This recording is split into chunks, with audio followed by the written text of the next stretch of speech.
హల్లెలూయా. అందరూ కూడా కళ్ళు మూసుకొని వాక్యాలను పెట్టుకుందాం. కోరస్ పాడతాం. అందరూ పోయి తీర్చండి. నాతో మాట్లాడు ప్రభువా, నీవే మాట్లాడుమయ్యా. నాతో మాట్లాడు ప్రభువా, నీవే మాట్లాడుమయ్యా. నీవు పలికితే నాకు మేలయ్యా, నీవు పలికితే నాకు మేలయ్యా. నీ దర్శనమే నాకు చాలయ్యా, నీ దర్శనమే నాకు చాలయ్యా. నాతో మాట్లాడు ప్రభువా, నీవే మాట్లాడుమయ్యా. నీ వాక్యమే నన్ను బ్రతికించేది, నా బాధలలో నెమ్మదినిచ్చేది. నీ వాక్యమే నన్ను బ్రతికించేది, నా బాధలలో నెమ్మదినిచ్చేది.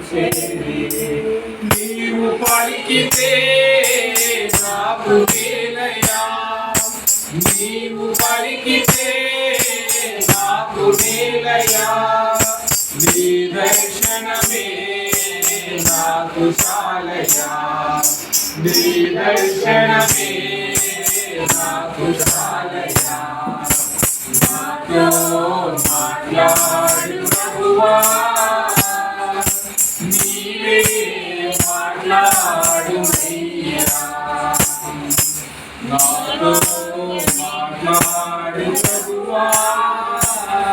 హల్లెలూయా, హల్లెలూయా, హల్లెలూయా.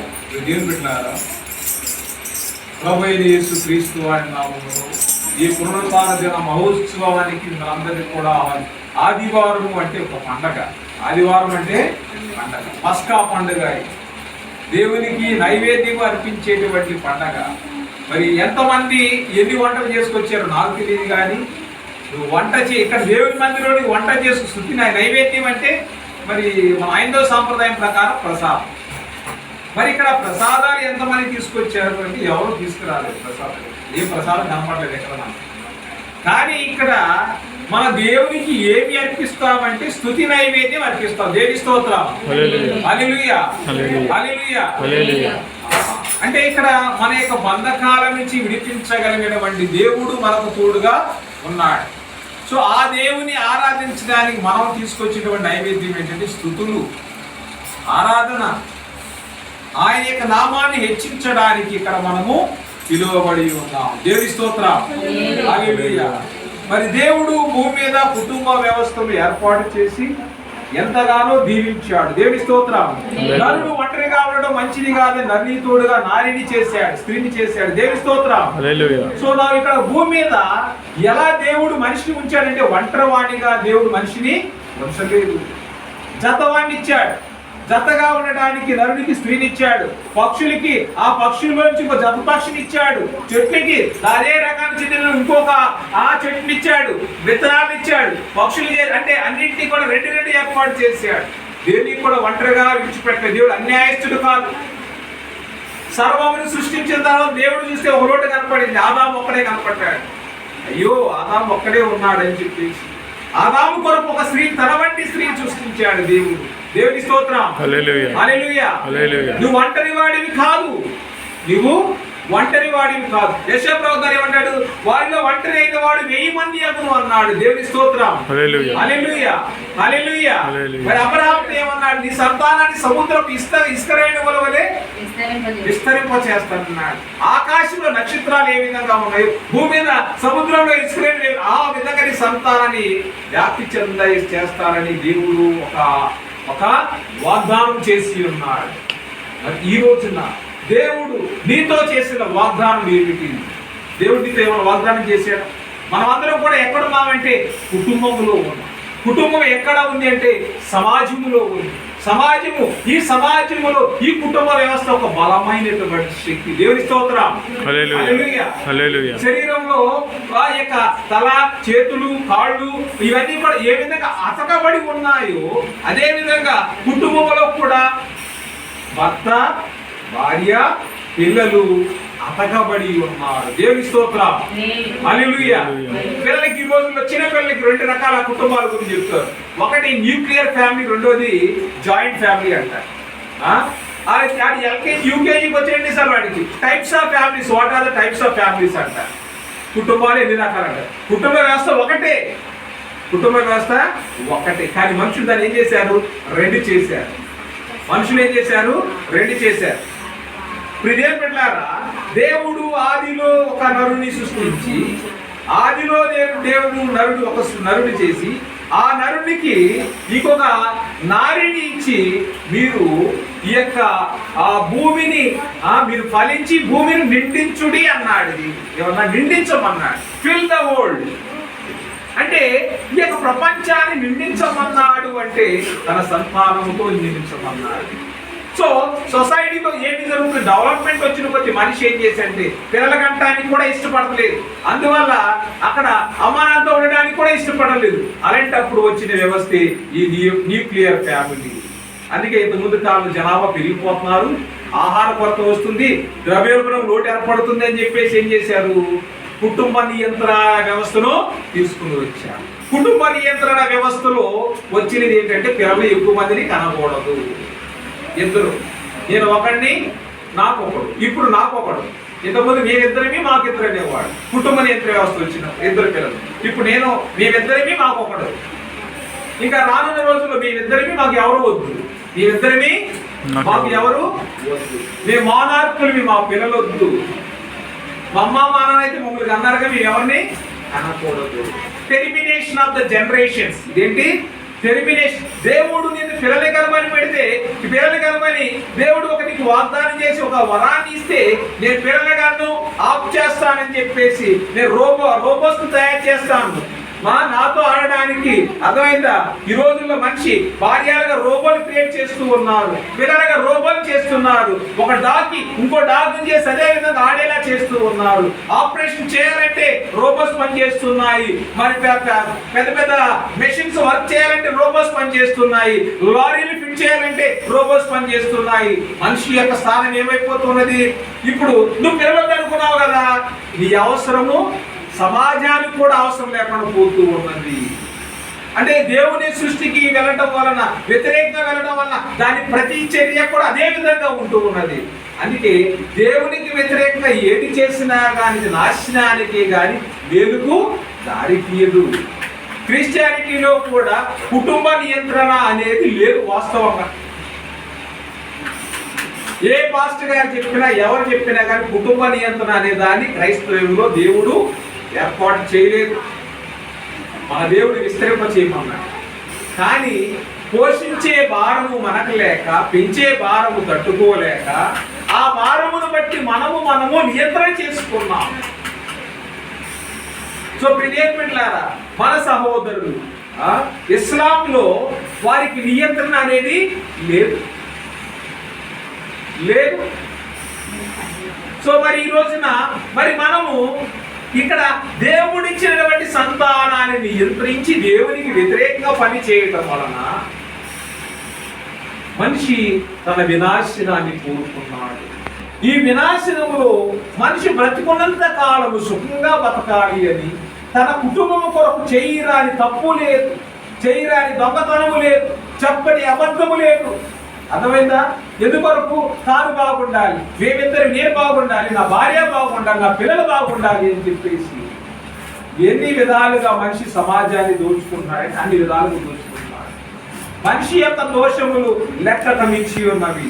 లెక్కకు మించి అక్రమముగా మనుషులు ఈ రోజున సంపాదించుకోవడానికి ప్రారంభించి ఉన్నారు. హబక్కు గ్రంథము 2వ అధ్యాయము 9 నుంచి 11 వచనాలు చదువుకుందాం. హబక్కు గ్రంథము 2వ అధ్యాయము 9వ వచనం నుంచి 11వ వచనం వరకు, 771వ పేజీ. తనకు అపాయము రాకుండానట్లు తన నివాసములు బలపరుచుకొని తన ఇంటి వారి కొరకై అన్యాయంగా లాభం సంపాదించుకుని వారికి శ్రమ. ఎవరికి? అన్యాయంగా లాభం సంపాదించుకుని వారికి శ్రమ. తర్వాత నీవు చాలా మంది జనములను నాశనము చేయుచు నీ మీద నీవే నేరాస్థాపన చేసి ఉన్నావు. నీ దురాలోచన వలన నీ ఇంటి వారికి అవమానము తెచ్చి ఉన్నావు. గోడలలోని రాళ్ళు మొరపెట్టుచున్నవి, దూలములు వాటికి ప్రత్యుత్తరం ఇచ్చుచున్నవి. దేవుని బిడ్డలారా, ఇక్కడ మనము తెలుసుకోవాల్సిన విషయం ఏంటంటే, నీవు చాలా మంది జనములను నాశనం చేయించు, నీ మీద నీవే నేరాస్థాపన చేయించున్నావు. ఏ విధంగా చేశాడు? తన ఇంటి వారి కొరకై అన్యాయముగా లాభం సంపాదించుకుని వారికి శ్రమ. ఎవరి కొరకు? తన ఇంటి వారి కొరకై అన్యాయముగా లాభం సంపాదించుకుని వారికి శ్రమ. అంటే నేను బాగుండాలి, నా పిల్లలు బాగుండాలి, నా భార్య బాగుండాలి, నేను మంచి ఇంట్లో ఉండాలని అన్యాయముగా సంపాదించుట మనము దేనికి వస్తున్నది? మేలుకా కీడుకా? ప్రభు ఏమన్నాడు? శ్రమ అన్నాడు. ఏమన్నారు? శ్రమ. అంటే నీవు చేసేటువంటి తప్పు వలన నీ కుటుంబం మొత్తాన్ని కూడా శ్రమల పాలు చేస్తూ ఉన్నావు.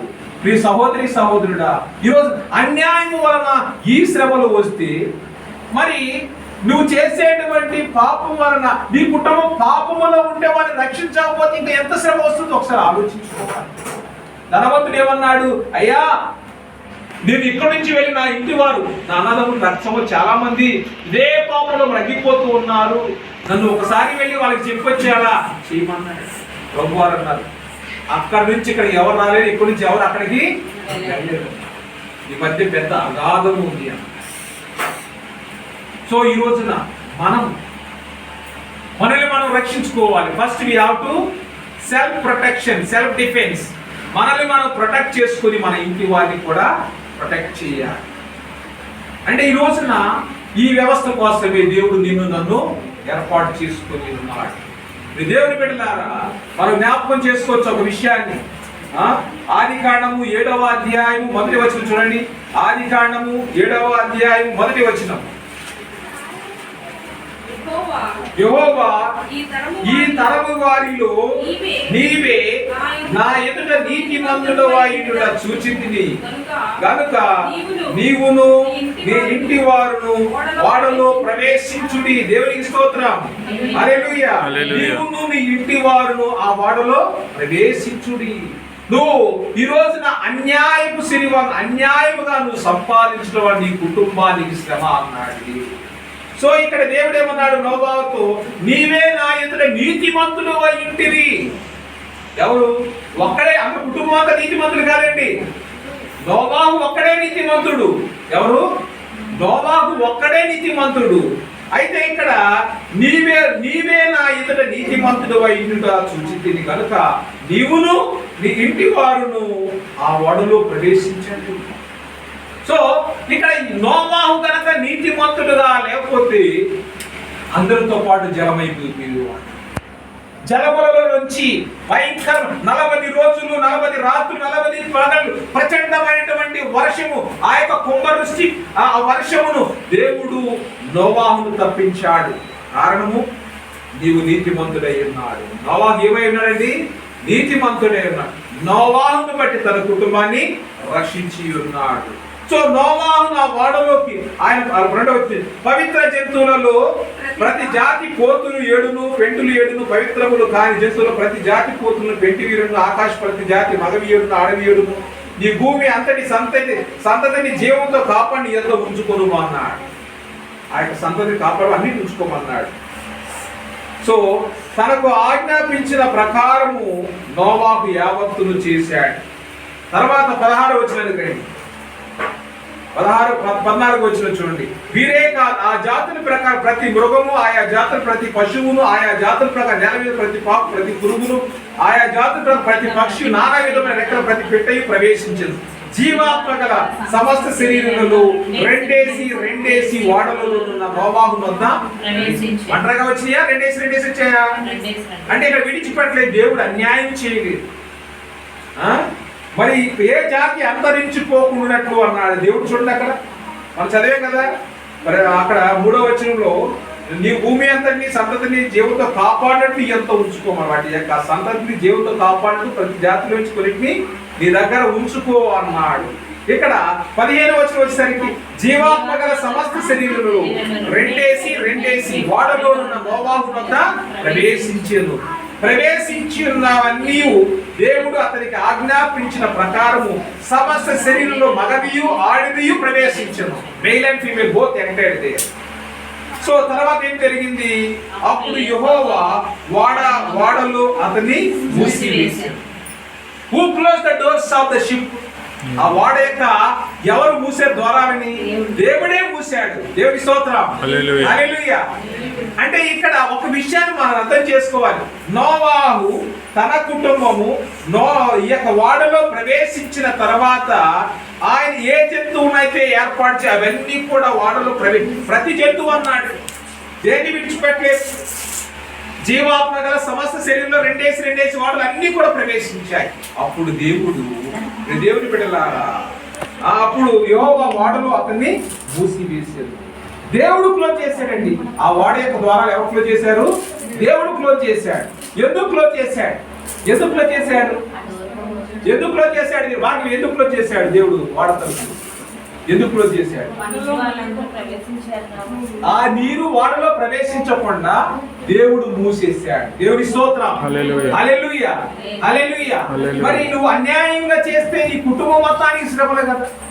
నీటి మంతుడు ఒక్కడి వల్ల కుటుంబం నీటిలో మునిగిపోకుండా, ఆ నీరు ఓడలో ప్రవేశించకుండా దేవుడు ఆ ఓడ యొక్క డోర్స్ ని మూసేశాడు. దేవుడి స్తోత్రం, హల్లెలూయా.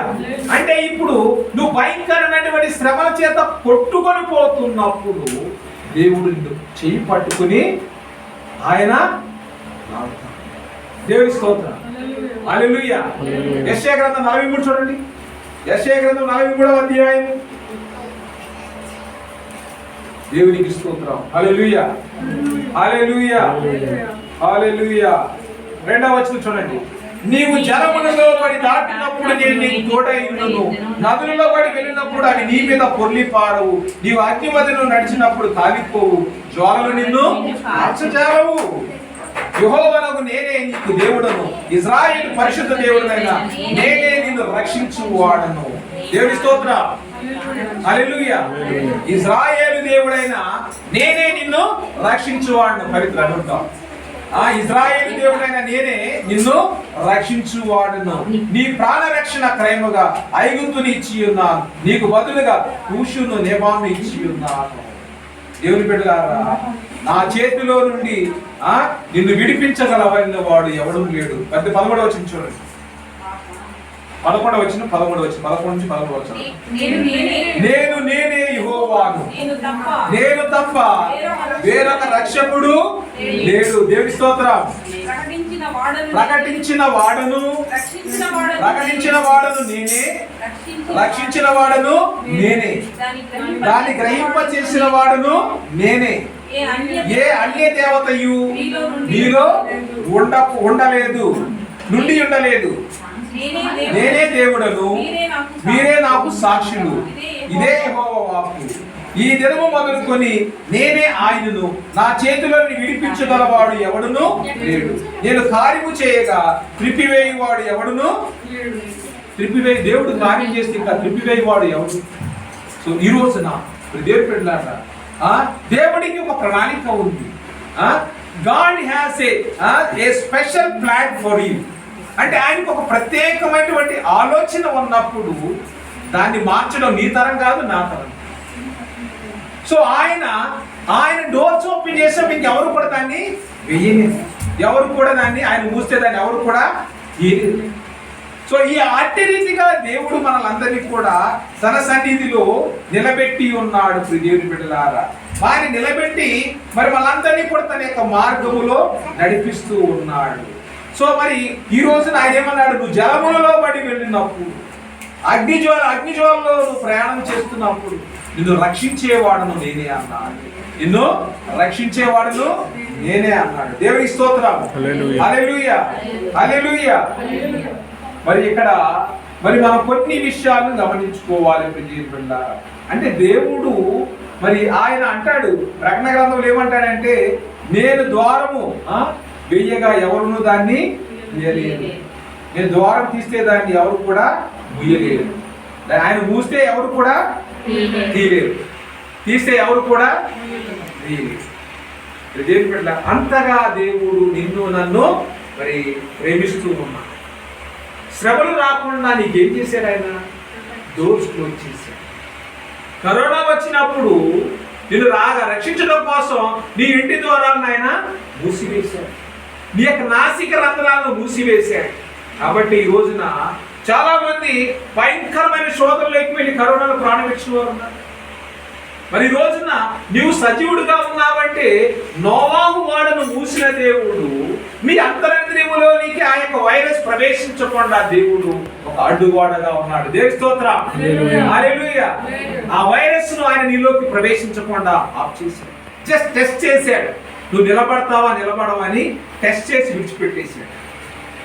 దేవుని బిడ్డలారా, విశ్వాసం మూలముగా మనం అందరం కూడా బ్రతుకుతూ ఉన్నాం. విశ్వాసం లేని వాడు దేవుని దగ్గరకు మానేరడు. అవిశ్వాసులు ఎవరు కూడా రక్షించబడరండి. ఇది విశ్వాసులకు రక్షణ. విశ్వాసులకు తను ఎందరైతే అంగీకరించిరో వారందరికీ కూడా దేవుడు ఇచ్చినటువంటి రక్షణ. దేవుని బిడ్డలారా, మరి మనము ఈ విషయాల్లో కొంచెం జాగ్రత్త వహించాలని ప్రభు యొక్క వాక్యము సెలవిస్తూ ఉన్నది. మరి ఎలీషా ప్రవక్త 2వ రాజుల గ్రంథము 4వ అధ్యాయం. 2వ రాజుల గ్రంథము 4వ అధ్యాయం మొదటి నుంచి చదవండి. అంతటా ప్రవక్తల శిష్యులలో ఒకని భార్య నీ దాసుడైన నా పెనిమిటి చనిపోయెను. అతడు యెహోవా యందు భక్తి గలవాడై ఉండెనని నీకు తెలిసే ఉన్నది. ఇప్పుడు అప్పులవాడు నా ఇద్దరు కుమారులు తనకు దాసులుగా ఉండుటకై వారిని పట్టుకొని పోవుటకు వచ్చి ఉన్నాడని ఎలీషాకు మొరపెట్టగా, ఎలీషా నా వలన నీకేమి కావలెను? నీ ఇంటిలో ఏమి ఉన్నదో అది నాకు తెలియజెప్పు మరిను. అందుకామె నీ దాసురాలని నా ఇంటిలో నూనె కుండ ఒకటి ఉన్నది, అది తప్ప మరి ఏమీ లేదని అతడు నీవు బయటకు పోయి నీవు ఇరుగు పొరుగు వారి అందరి యొద్ద దొరకగలిగిన వట్టి పాత్రలన్నిటిని ఎరవు పుచ్చుకొనుము. అప్పుడు నీవు నీ ఇంటిలోనికి వచ్చి నీవును నీ కుమారులను లోపల నుండి తలుపు మూసి ఆ పాత్రలన్నిటిలో నూనె పోసి నిండినవి ఒక తట్టున ఉంచమని ఆమెతో సెలవీయగా, ఆమె అతని యొద్ద నుండి పోయి తానును కుమారులను లోపల నుండి తలుపు మూసి కుమారుడు తెచ్చిన పాత్రలో నూనె పోసేను. పాత్రలన్నీ నిండిన తర్వాత ఇంకా పాత్రలు తెమ్మని ఆమె తన కుమారుడితో చెప్పగా వాడు మరి ఏమీ లేవని చెప్పాడు. అంతలో నూనె నిలిచిపోయాను. ఆమె దైవజనుడే అతని ఎద్దకు వచ్చి సంగతి తెలియజెప్పగా అతడు నువ్వు పోయి ఆ నూనెని అమ్మి నీ అప్పు తీర్చి మిగిలిన దానితో నీవును నీ పిల్లలను బ్రతుకుడని ఆమెతో చెప్పాడు. దేవుని స్తోత్రం. హల్లెలూయా, హల్లెలూయా. అంటే ఇప్పుడు ఏమైనా అప్పుల వాడు వచ్చి అప్పు అడుగుతున్నాడు, ఏమీ లేదు ఇవ్వడానికి. ఒక నూనె పాత్ర నీ ఇంట్లో ఏముందంటే ఏముందండి? ఆ రొట్టె కాల్చుకోవడానికి ఆ నూనె మాత్రమే ఉంది, కొంచెం నూనె ఉందని చెప్తే ఇంకా ఈ నూనె పాత్ర నీకు ఉదయం వాడు చాలదు, వెళ్ళి కరువు తెచ్చుకో, ఇంకెన్ని పాత్రలు కావాలో అన్ని తెచ్చుకో అని చెప్పేసి ప్రవక్త అయినటువంటి ఎలీషా సెలవిచ్చాడు. తన భర్త ఎలాంటి వాడు చూడండి, అక్కడ వాక్యం చూడండి. ఎలాంటి వాడు? యెహోవా యందు భక్తి గలవాడై ఉండెను. అతడు యెహోవా ఎవరు? నా పెనిమిటి చనిపోయాడు, ఆయన ఎలాంటి వాడు? అతడు యెహోవా యందు భక్తి గలవాడై ఉండెనని నీకు తెలిసే ఉన్నది. నీకు తెలిసే ప్రవక్తగా అంటే ప్రవక్త ఈ రోజున ఒక దేవుని యొక్క కార్యం చేయడానికి ప్రజల ముందుకు వచ్చాడండి. దేవుని స్తోత్రం. హల్లెలూయా. ఆ స్త్రీ యొక్క బాధను దేవుడు చూశాడు. భర్త లేడు, ఒంటరితనములో. అందుకే మీలో ఒంటరి అయిన వాడు 1000 మంది అవుతున్న వాక్యం లేదు. ఒక విధవరాలు పక్షాన దేవుడు ఉండి మరి రోజున అమ్మా అయ్యా నా యొక్క అప్పుల వాడు వచ్చి నా పిల్లలు పట్టుకొని పోతానంటున్నాడు. నా ఇద్దరు కుమారులు తనకు దాసులుగా ఉండుటకై వారిని పట్టుకొని పోవుటకు వచ్చి ఉన్నాడని ఎలీషాకు మొరపెట్టింది. ఈ రోజున ఈ రోజున మరి మనుషులు ఏంటంటే అప్పులు చెల్లించినప్పుడు ఆ రోజుల్లో దాసులుగా ఉండేవాడు. దాస్యం చేసేవాడు, స్లేవ్స్. సో అంటే ఇప్పుడు చెల్లించలేకపోతే దాసులే కంటే. అప్పు తీసుకున్నవాడు అప్పు ఇచ్చిన వానికి ఎవరు? వాక్యం చెప్తుందా లేదా? వాక్యం చెప్తుందా? అందుకే అప్పు చేయడము చాలా, క్రిస్టియన్కి అప్పు చేయడము చాలా ఇబ్బందికరమైనటువంటి విషయం. సో అప్పు ఇచ్చిన వాడికి యు ఆర్ లిబరేటెడ్ పర్సన్, నువ్వు స్వతంత్రుడవు. You are no more a slave అని యేసుప్రభువు. నువ్వు దాసుడవు కాదు, నువ్వు కుమారుడు అన్నాడు. కుమారుడు ఇంకా దాసుడు ఎలా అవుతాడండి? నువ్వు పాపానికి దాసుడు అయితే పాపానికి ఆయన క్రయం వెల చెల్లించి నిన్ను కొని ఉన్నాడు. So you are no more a slave, you are no more under bondage. నువ్వు ఆ యొక్క బానిసత్వం కింద ఉండటానికి వీలు లేదు. So he has exchanged. ఆయన ఏం చేశాడు? ఎక్స్చేంజ్ చేశాడు. ఎక్కడ? ఏ ట్రేడ్ లో? World Trade Center. ఆయన ఏం చేశాడు? ఈ యొక్క ప్రపంచములో మనుషులు ఆయన ఈ యొక్క వరల్డ్ ట్రేడ్ సెంటర్ జరుగుతున్నటువంటి విధానాన్ని చూసి నీ కొరకు నా కొరకు ఆయన ఒక ఎక్స్చేంజ్ చేశాడు. నీ స్థానంలోకి ఆయన చేశాడు. దేవుని స్తోత్రం. హల్లెలూయా. ఒక పాపిని, ఒక రోగిని ఎందుకు పనికిరాని వాడి స్థానంలోకి యేసయ్య వచ్చేసాడండి. యేసయ్య వచ్చేసి so I will be in your place, you take my position. I will be in your place, you take my position. So నువ్వు మరణ పడక మీద ఉంటే నేను అక్కడ ఉంటా, నువ్వు లేచి రా అన్నాడు. నువ్వు అప్పులు పాలైపోయి చెల్లించిన స్థితిలో ఉంటే నీ అప్పు నేను చెల్లిస్తాను రా అన్నాడు. నువ్వు పాపం చేసి పాపానికి బానిస అయిపోతే నువ్వు రా, ఇంకా సాతాను సంగతి నేను చూసుకుంటా, నువ్వు వచ్చేయి అన్నాడు. దేవుడు బిడ్డ ఈ రోజున ఒక ఓదార్పు మాట, ఒక గుండెలు పిండేసే మాట, ఒక జీవితాన్ని ఇచ్చే మాట, ఒక ఆదరణ ఇచ్చే మాట ఈ లోకంలో ఎవరన్నా ఇవ్వగలరా, చేయగలరా అంటే అది యేసు ప్రభువు వారికి ఒక్కడికే సాధ్యం. దేవుని స్తోత్రం. హల్లెలూయా. హల్లెలూయా. హల్లెలూయా. మన పిల్లోడికి కొంచెం రక్తం కారణమే మనం తలకిందులైపోతాం. ఆయన సిలువ మోస్తూ ఉంటే కొరడాలతో కొడుతుంటే ఒళ్ళంతా గాయాలైపోయాయి. సిలువ మీద వెరలాడుతున్న బల్లితో కొడితే రక్తం కారిపోతుంది, మేకల్లో కొడితే రక్తం కారిపోతుంది. అప్పుడు ఎంత నొప్పి వచ్చింది అంటారు? చిన్నగా నొప్పిని మనం తట్టుకోలేము, చిన్న బాధను తట్టుకోలేము. అంత భయంకరమైనటువంటి శ్రమ ద్వారా నిన్ను నన్ను ఆయన రక్షించి ఉన్నాడు. దేవుని స్తోత్రం. హల్లెలూయా. ఇప్పుడు అప్పుల వాడు వచ్చి ఇలా చేస్తున్నాడా అంటే అప్పుల వాడు మరి ఏం చేసి విడిపించాడా లేదా? ప్రవక్త ఈ నూనె తీసుకెళ్ళి అంగట్లో అమ్ముకొని వచ్చిన తప్పు కట్టేసే మిగిలినంత నువ్వు బ్రతుకున్నాడు. దేవుని స్తోత్రం. హల్లెలూయా. హల్లెలూయా. ఇప్పుడు వరకు చేసిన పాపాలే చేసావు, ఇప్పుడు వరకు ఏ విధంగా జీవించినా గానీ నీకు ఆఫ్ చేసేసే, నేను నీ యొక్క పాపాన్ని క్షమించాను అన్నాడు. దేవుని స్తోత్రం. హల్లెలూయా. ఇంకా బ్రతకాల్సిన వాడి జీవితం ఎలాంటి బ్రతకమన్నాడు? నా కొరకు బ్రతకన్నాడు. నా కొరకు కాదు, నీ కొరకే యథార్థంగా బ్రతకన్నాడు. దేవుని స్తోత్రం. హల్లెలూయా. ఆయనకు అవసరం లేదు, కానీ ఆయనే మనకు కావాలి. ఆయనకి మన అవసరం లేదు, మనకు ఆయన అవసరం. So we need to think. ఆ విషయాన్ని దేవుడి రోజున కుటుంబం కొరకు అన్యాయంగా సంపాదించడం వల్ల కుటుంబం మొత్తాన్ని పాపం చేసాడు కదా. హబక్కూ గ్రంథంలో చూశాడు. అన్యాయపు సిరి వల్ల కుటుంబం మొత్తం శ్రమ తీసుకొచ్చాడు కదా. ఆయన బీపీ, వాళ్ళ ఆవిడికి బీపీ, ఆయన షుగరు, వాళ్ళ ఆవిడి షుగరు, వాళ్ళ పిల్లల షుగరు, ఒబేసిటీ. వాళ్ళ పిల్లలు చెప్తే చిన్నలు పట్టు తెందులా ఉండదు. ఒబేసిటీ ఎలా వచ్చింది? కూర్చుని తింటం వల్లే కదా. స్థూలకాయము అంటారు. స్థూలకాయం ఎవరికి వస్తుంది? పని చేయడానికి వస్తుంది. కొన్ని రేర్ సర్కమ్స్టాన్సెస్ లో పని చేసేవాడికి కూడా వస్తుంది. అంటే ఈ రోజున నువ్వేమన్నాడు ఆయన? ఒరే బాబు, నువ్వు ఇంతవరకు చేసావు కదా, నీ అప్పు నేను చెల్లించేశాను, మిగిలిన జీవితం పరిశుద్ధంగా బ్రతకమన్నాడు. అంటే ఇంకా నేను పాపంతోనే ఉంటాను, ఇంకా నేను అప్పులు చేస్తానే ఉంటానంటే ఎలాగా? చాలా dangerous situation. So we are in dangerous position. So నా ప్రియ సహోదరి సహోదరులారా, ఒకడు తన ఇంటి వారిని రక్షించుకోమన్నాడు. ఇంటి వారిని రక్షించుకోవాలి. నోవాహు ఇంటి వారు వాడలో ప్రవేశించడమే డోర్స్ మూసేశాడు. దేవుడు మూసేశాడు.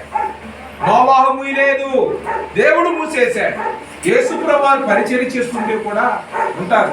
మన వాక్యం చెప్తున్నప్పుడు ప్రశ్నించేవాళ్ళు ఉంటారు. యేసుప్రభువు వారు వాక్యం చెప్తున్నప్పుడు కూడా ప్రశ్నించిన వాళ్ళు ఉన్నారు. లూకాసు వార్త 13వ అధ్యాయము 22వ వచనం చదువుకుందాం. నాకు కొంచెం డిస్టర్బెన్స్ బాగుంది, చదవండి అమ్మా. ఆయన యెరూషలేమునకు ప్రయాణమై పోవచ్చు, బోధించుచు పట్టణములలోను గ్రామములోను సంచారం చేయించుండెను. ఒకడు 23వ వచనం చూడండి. లూకాసు వార్త 13:23. ఒకడు ప్రభువా రక్షణ పొందువారు కొద్దిమందేనా అని ఆయనను అడుగగా ఆయన వారిని చూచి ఇరుకు ద్వారమున ప్రవేశింప పోరాడుడి, అనేకులు ప్రవేశింపజూతురు గాని వారి వలన కాదని మీతో చెప్పుచున్నానన్నాడు. 25. ఇంటి యజమానుడు లేచి తలుపు వేసిన తర్వాత మీరు వెలుపల నిలిచి తలుపు తట్టి, అయ్యా మాకు తలుపు తీయమని చెప్పి ఆరంభించినప్పుడు ఆయన మీరెక్కడి వారు, మిమ్మల్ని ఎరుగనని మీతో ఉత్తరమిచ్చెను. అందుకు మీరు నీ సముఖమందు మేము తిని త్రాగుచుంటిమే, నీవు మా వీధుల్లో బోధించినవి అని చెప్పసాగు. అప్పుడు ఆయన మీరెక్కడి వారు, మిమ్మును ఎరుగనని మీతో చెప్పుచున్నాను. అక్రమము చేయి మీరందరూ నా యొద్ద నుండి తొలగిపోండి అని చెప్పాను. అబ్రహాము, ఇస్సాకు, యాకోబులు సకల ప్రవక్తలను దేవుని రాజ్యంలో ఉండుటయు మీరు వెలుపలకి త్రోయబడటయు మీరు చూచినప్పుడు మీరు ఏడ్చుచు పండ్లు కొడుకుంటారు. ఇది మన కండిషన్. అర్థమైందా? ఇది మన పరిస్థితి. ఈరోజు ఇది మన యొక్క పరిస్థితి. దేవుని బిడ్డలారా, మన పరిస్థితి. ఇంటి యజమానుడు లేచి తలుపు వేసిన తర్వాత మీరు తలుపు ఎద్దు నుంచి, అయ్యా నేను మీతో ఆడుకున్నాము, తాగాము, తిరిగాము, మన ఇద్దరివి కూడా ఫ్రెండ్సే. అప్పుడు ఆయన మీరు ఎక్కడి వారు, మిమ్మల్ని నేను ఎరుగని మీతో చెప్పు. ఇంటి యజమానుడు విశ్వానికి సృష్టికర్త, దేవుని స్తోత్రం, హల్లెలూయా.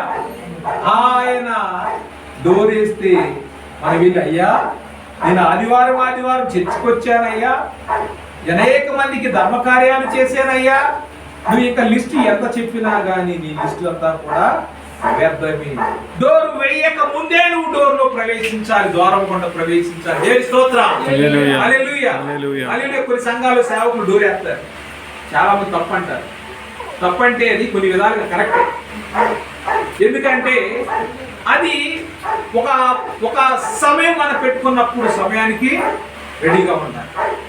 ఆ విషయాన్ని గురించి మరి అక్కడ డోర్ వేయటం, మరి ఇక్కడ ఇంటి యజమానుడు తలుపు వేసిన తర్వాత దానిలో ఎవరు కూడా ఎట్లా. సో మరి ఇక్కడ అప్పుడు ఆయన మీరు ఎక్కడ వారు, మిమ్మల్ని ఎరుగని మీతో వచ్చిన అక్రమము చేయి మీరందరూ మీరు నా యొద్ద నుండి తొలగిపోండి అని చెప్పారు.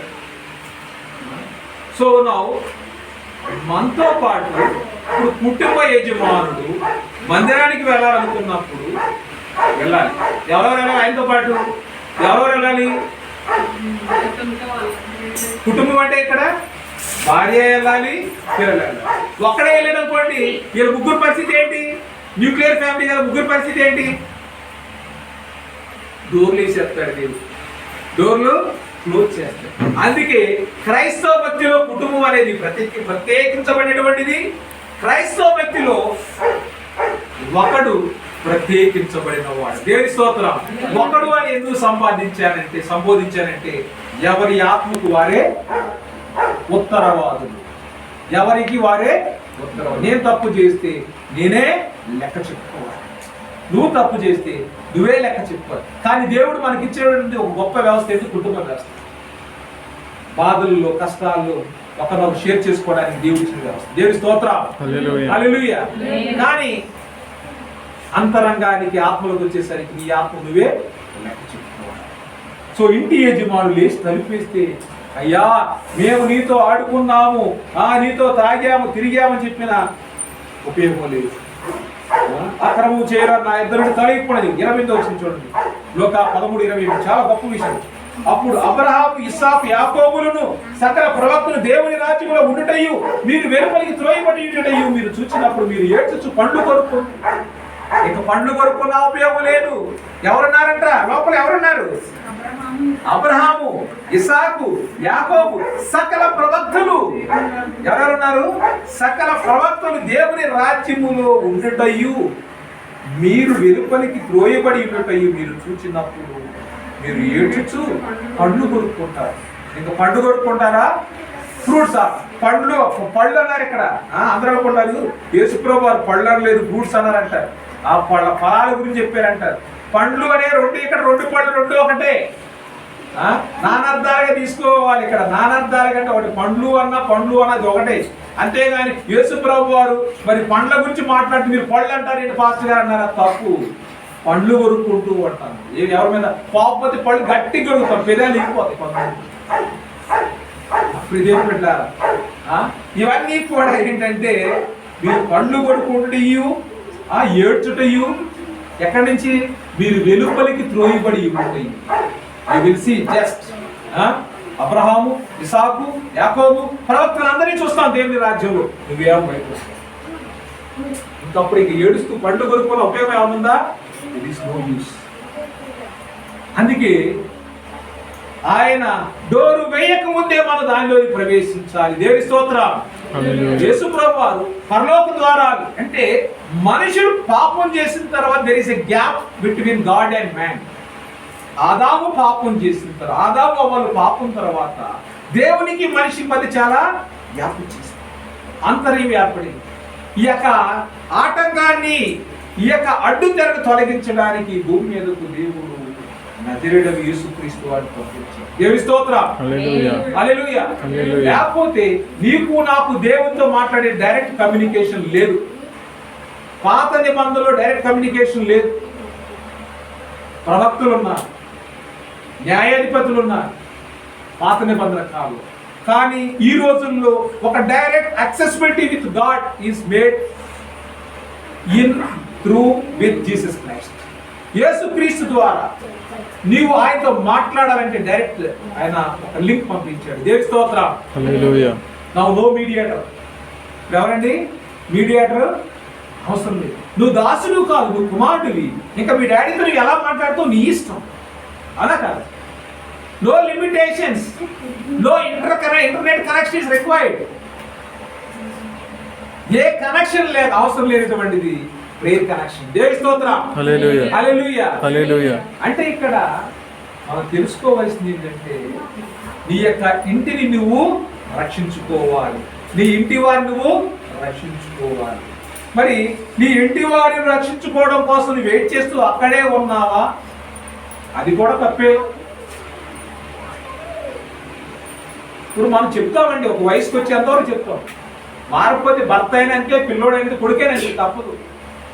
కానీ నీ ఆత్మ నువ్వు కాపాడుకోవాలి. దేవుని స్తోత్రం. హల్లెలూయా. హల్లెలూయా. హల్లెలూయా. అంతేగాని మా ఆవిడ చర్చి రావట్లేదు, నీ పాస్టర్ గారు నేను రానని నువ్వు స్ట్రైక్ చేసావా, ఇద్దరు వెళ్ళిపోతారు. ఎక్కడ?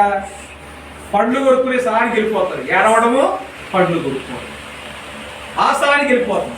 అక్కడ అనుకుంటారు అవ్వ ఆదముడు యాపిల్ పళ్ళు తిన్నారు కదా, ఆ పళ్ళు తింటామని మేము బయట నుంచి అనుకుంటున్నారేమో. అక్కడ పళ్ళు తినటం ఉండదు కానీ పళ్ళు కొరుక్కోవడమే ఉండదు. అర్థమైందా? పళ్ళు తినటం ఉండదు కానీ పళ్ళు కొరుక్కోవడమే ఉండదు. ఎందుకు చెప్తున్నానంటే వాళ్ళు పండు తిన్నారు, వాళ్ళు పండు కొరుక్కున్నారు. ఈ రోజున మన పళ్ళు కొరుక్కోవాలి. సో అది వాళ్ళు చేసిన తప్పు ఇప్పుడు మనందరికీ జన్మ పాపం అనేది అడ్డుతుంది. అది అలా సంక్రమిస్తూ ఉంది. ఆ పాపాన్ని తీసివేయడానికి యేసు ప్రభువు వచ్చింది. సో ఇప్పుడు ఏం పెట్టారా, మనం ఇంకొక విషయాన్ని అర్థం చేసుకోవాలి. యేసు ప్రభువు మనందరినీ కూడా రక్షించడానికి భూమి మీదకి వచ్చి ఉన్నాడు. అక్రమము చేయవారా వెలుపడుతుంది అంటాడు. సో ఆయన అంత సీరియస్గా చెప్తే మరి ఈ రోజున మనం మారాల్సిన అవసరము ఈ రోజున మరి మనము ఆయన మనకి ఇచ్చేటువంటి రక్షణ చేత పట్టుకుని మనమందరం కూడా ముందుకు వెళ్ళాలి. వెళ్ళాలి. మరి 10 మంది కన్యల్లో కూడా అదే చూసాం. వెలుగుగా ఉన్నవాళ్ళు ఆ కన్యలు వెళ్ళి యేసుప్రభు వారిని ఆ పెళ్లి కుమారుని రిసీవ్ చేసుకున్నారు. పెళ్లి కుమారుని రిసీవ్ చేసుకున్నారు. డోర్ అయిపడింది. ఇంకంతే. డోర్ తీరేడు కదా, తీసాడా? తీరేడు. మత్తయి సువార్త 25వ అధ్యాయం చదువుతాం. అందుకే ఆ దినమైనను 13వ వచనం 12-13 11 10 నుంచి వారు ఆ బుద్ధి లేనటువంటి కన్యని వీళ్ళు కూర్చుండగా పెళ్లి కుమారుడు వచ్చినప్పుడు సిద్ధపడి ఉన్న వారు అతనితో కూడా పెళ్లి విందుకు లోపలికి పోయింది. అంత తలుపు వేయబడిన తర్వాత తక్కిన కన్యలు వచ్చి, అయ్యా అయ్యా మాకు తలుపు తీయమని అడుగుగా అతడు, మిమ్మల్ని ఎరుగరని మీతో నిశ్చయముగా చెప్పుచున్నానని. ఆ దినము అయినను ఆ గడి అయినను మీకు తెలియదు కనుక వెలుగుగా ఉండుడి. అది ఏది కూడా మీకు తెలియదు కాబట్టి ఎలా ఉండమన్నారు? వెలుగుగా ఉంది. తగలగా అండి వెలుగుగానే ఉన్నాం కదా అంటారు. ఇప్పుడు వెలుగుగానే ఉన్నాం, అందరం కూడా తెలివిగానే ఉన్నాం. కానీ ఈ వెలుగు అనేది అంతరంగానికి సంబంధించినటువంటిది. దేవుని స్తోత్రం. హల్లెలూయా హల్లెలూయా హల్లెలూయా. ఇక్కడ ఇదే అధ్యాయంలో మనం 41వ వచనంలో చదువుతున్నాం. అప్పుడు ఆయన ఎడమ వైపున ఉన్న వారిని చూచి, శపింపబడిన వారులారా, నన్ను విడిచి అపవాదికిని వారి దూతలకును సిద్ధపరచబడిన నిత్యాగ్నిలోనికి పోవుడి. ఎడమ వైపున ఉన్న వారులారా, కుడి వైపున ఉన్న వారు కాదు, ఎడమ వైపున ఉన్నవారు. కుడి వైపున ఉన్న దొంగ రక్షించబడి, ఎడమ వైపున ఎక్కడికి వెళ్ళాడు? పాతాళానికి వెళ్ళాడు. వీడు పరదేశంలోకి వెళ్ళాడు. మనకు కూడా డైరెక్ట్ పరలోక ఎంట్రీ ఉండదు, పరదేశే. ప్యూరిఫికేషన్ జరగాలి, అప్పుడే పరలోకానికి వెళ్తాం. వెళ్ళాలి. సో ఈ రోజున మరి మనం అందరము కూడా ఆయన ఏ స్థితిలో ఏ విధంగా వస్తాడో మనకు తెలియదు. 34 వచ్చిన ఏమన్నాడు? అప్పుడు రాజు తన కుడి వైపున ఉన్న వారిని చూసి, నా తండ్రి చేత ఆశీర్వదింపబడిన వారు రండి, లోకము పుట్టినది మొదలుకొని మీ కొరకు సిద్ధపరిచిన రాజ్యమును స్వతంత్రించుకోండి. లోకము పుట్టినది మొదలుకొని ఇప్పటి వరకు మన కొరకు ఒక రాజ్యాన్ని సిద్ధము చేసి ఉన్నాడు దేవుడు. నా ప్రియ సహోదరి సహోదరుడా, ఆ రాజ్యాన్ని స్వతంత్రించుకోవాలి అంటే నువ్వు బలంగా నిలబడాలి, నీ కుటుంబం నిలబడాలి, నీ సమాజం నిలబడాలి, నీ సంఘం నిలబడాలి. So God has opened the doors. ఆయన నువ్వు ద్వారం మూసుకున్నావు. ప్రకటన గ్రంథము మనం 3:21 చదువుతాం కదా, 2:21 3:21. ఆయన ద్వారముల యొక్క నిల్చుండి తట్టుచున్నాడు. మరి తలుపు తీయడానికి ఎవరు లేరు? ఆయన ద్వారం యొక్క నుంచుండి తలుపు తట్టుచున్నాడు. మరి ఎవరు కూడా ద్వారం తీయలేదు. 3:21 ఇదిగో నేను తలుపు యొద్ద నిల్చుని తట్టుచున్నాను. ఎవడైనను నా స్వరము విని తలుపు తీసిన యెడల నేను అతని యొద్దకు వచ్చి అతనితో నేనును నాతో కూడా అతడును భోజనము చేయుదును. దేవుని స్తోత్రం. ఇప్పుడు ఎవరు డోర్ మూసుకున్నారండి? ఇప్పుడు ఎవరు మూసుకున్నారు? డోరు? నీవు నేను మనందరమే. We have closed the doors. ఆయన రాకుండా ఆయన పర్మిషన్ ఇవ్వకుండా ఆయన మనకు పర్మిషన్ అడుగుతున్నాడు. ఆయన ఇంటి దగ్గర తట్టుచున్నాడు. Is knocking. అంటే నువ్వు డీప్ స్లీప్ లో ఉంటే ఆయన యొక్క స్వరాన్ని నువ్వు నిజమైన విశ్వాసం అయితే ఎంత డీప్ స్లీప్ లో ఉన్నా కానీ నా ప్రభు నన్ను పిలుస్తున్నాడు, లేచి పరిగెడతావు. దేవుని స్తోత్రం. అంతేగాని చర్చికి వెళ్ళాలంటే నేను స్నానం చేయాలి, నేను పట్టుకోవాలి, నేను తలస్నానం చేస్తే నేను ఈ క్రిస్టియన్స్ కూడా ఉన్నారు. నీ యొక్క బాహ్యాన్ని ఆయన చూడడు. ఏమి చూడు ఆయన? నీ యొక్క బాహ్య స్థితిని ఆయన చూడడు. నువ్వు ఎంత ఆసక్తి కలిగి పరుగులు పెడుతున్నావు అనేది దేవుడు చూస్తాడు. నువ్వు వంట చేసుకుని నీ పిల్లల్ని చక్కబెట్టి నేను అన్ని సర్దుకుని వస్తానన్నావా? Dangerous position. ఇవన్నీ డేంజర్. అంటే ఆయన డైరెక్ట్ గా ఆయన వచ్చి నిన్ను నీ యొక్క హృదయాన్ని తడుతుంది, దుర్హృదయాన్ని తెలిసి ఓపిక అంటే ఇవారి డేంజరస్ పొజిషన్. సో ఆయన చెప్తున్నాడు ఆల్రెడీ, నువ్వు డేంజరస్ సిచ్యువేషన్ లో ఉన్నావు కాబట్టి నేను రక్షించడానికి నేను వచ్చాను. నువ్వు జ్వాలలో నడుస్తున్నప్పుడు, జలంలో నడుస్తుంది, రక్షించడానికి నేను వచ్చాను. నేనే నేను రక్షించువాడు అన్నాడు. నేను తప్ప నీకు వేరే ఒక దేవుడు రక్షకుడు లేడు అన్నాడు. సో ఆ దినమైనను ఆ గడి అయినను నీకు తెలియదు. ఆ దినమైన ఆ గడి అయినను నీకు తెలియదు కాబట్టి సిద్ధముగా ఉన్నామన్నాడు. దేవుని స్తోత్రం. హల్లెలూయా హల్లెలూయా. మనమందరం కూడా ప్రభు సన్నిధిలో ఉన్నాం. ప్రతి బిడ్డలారా, ప్రభు యొక్క వాక్యం ఈ రోజున సూటిగా మాట్లాడుతుంది. చెమటలు పట్టించేటువంటి వాక్యం, ఆ చెవులు గిగ్గురు అనిపించేటువంటి వాక్యం. శ్రద్ధ కలిగి ప్రభు యొక్క వాక్యాన్ని లోపడతాం. మన యొక్క హృదయాన్ని తెరుద్దాం. Let us open the heart. నేను మా ఇంటి డోర్ ముయ్యొచ్చు. మా ఇంటి డోరు ఇప్పుడు మీరు రాకుండా నేను మూసేయచ్చు. కానీ దేవుని యొక్క వాక్యం వెళ్ళకుండా నా హృదయాన్ని మూసాను అనుకోండి, నా యొక్క మనసును మూసాను అనుకోండి, ఇంకా ఇది ఎక్కడ ఉంటుందంటే త్రోసి వేయబడుతుంది. పండ్లు కొనుక్కోవడం ఏడవడం. ఆ సిచ్యువేషన్కి ఎలా ఉండాలంటే ఈ have to open the doors. ఇంటి తలుపులు తీయాలి, హృదయ తలుపులు కూడా. కాబట్టి ఆ ప్రభుకి మన యొక్క హృదయాన్ని సమర్పించాలి. ప్రభు దగ్గర మన యొక్క అంతరంగాన్ని బట్టబయలు చేయాలి. రహస్యమైనది ఏదీ లేదు. సో హృదయాంతరంగాలను చూసేటువంటి దేవుడు. So there is nothing to hide. దేవుని దగ్గర మనం ఒప్పుకోవాలి. దేవుని దగ్గర మన అతిక్రమాన్ని ఒప్పుకోవాలి, మన పాపాన్ని ఒప్పుకోవాలి. ఈ శేష జీవితం ఆయన ఇచ్చింది కాబట్టి ఆయన కొరకు బ్రతకాలి. దేవుని స్తోత్రం. ఈ నూనె అమ్ముకొని అప్పు తీర్చి నువ్వు నీ ఇంటి వారు బ్రతకమన్నాడు. ఈ శేష జీవితం ప్రభు కొరకు బ్రతకాలి. దేవుని స్తోత్రం. హల్లెలూయా. కాబట్టి ఆ భక్తిలో ఉండడానికి ప్రయత్నం చేద్దాం. దేవుడి కొద్ది మాట దీవించి ఆశించి మనం మన కుటుంబాలు కాపాడుకుందాం.